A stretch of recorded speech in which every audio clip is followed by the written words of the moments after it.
Hi friends, welcome to warriors kitchen. ఈరోజు ఈ వీడియోలో మనం వచ్చేసి కాశీ యాత్రలో భాగంగా మేము దర్శించినటువంటి ద్వాదశ ఆదిత్యుల్లో యమాదిత్యుడి గురించి చెప్తానండి. ఈయన దర్శనం వల్ల యమలోక సందర్శనం చేసే అవసరం అనేది ఉండదట.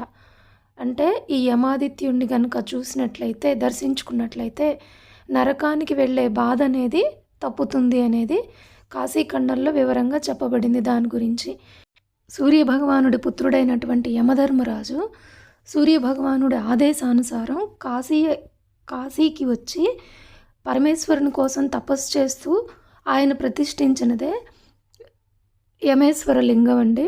ధర్మరాజు తన మొబటులకి ఒక ఆదేశాన్ని జారీ చేశారటండి. ఏంటంటే, ఎవరైతే సూర్యారాధన చేస్తారో వాళ్ళ జోలికి మీరైతే వెళ్ళకండి అని.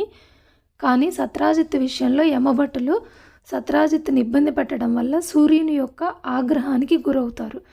అప్పుడు ఆ యమభటులని రక్షించుకోవడం కోసం సూర్యభగవానుణ్ణి వేడుకున్నట్ట యమధర్మరాజు.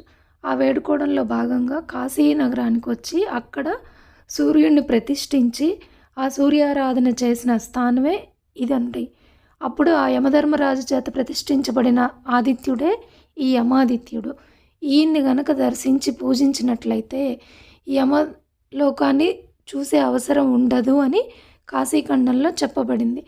ఎవరైతే గంగా స్నానం చేసి ఈ యమాదిత్యుడిని దర్శిస్తారో వాళ్ళు నరకానికి వెళ్ళే అవసరం ఉండదు అని.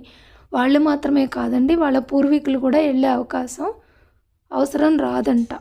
అది ఈయన దర్శించడం వల్ల కలిగే ప్రతిఫలం.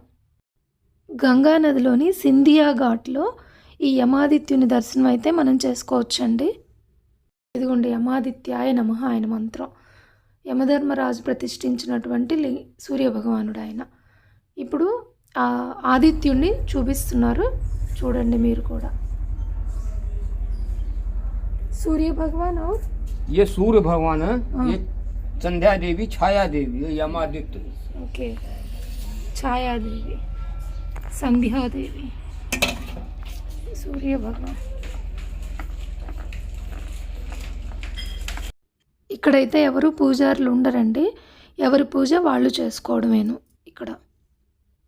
ఇదిగోండి, మళ్ళీ నేను చూపిస్తున్నా. నేను చేయబెట్టిన దగ్గర యమాదిత్యుడు, నేను చేయబెట్టిన దానికి ఎడమ వైపున సంధ్యాదేవి, కుడివైపున ఛాయాదేవి, ఆ పైన ఉన్నటువంటి ఇదిగోండి ఇప్పుడు చూపిస్తున్న ఛాయాదేవి, ఈమె సంధ్యాదేవి, మధ్యలో యమాదిత్యుడు, ఆ పైన ఉన్నటువంటి ఆ పెద్ద లింగమే యమేశ్వర లింగం అన్నమాట. ఈయన మంత్రం వచ్చేసి ఓం యమాదిత్యాయ నమః. Thank you for watching. Please subscribe.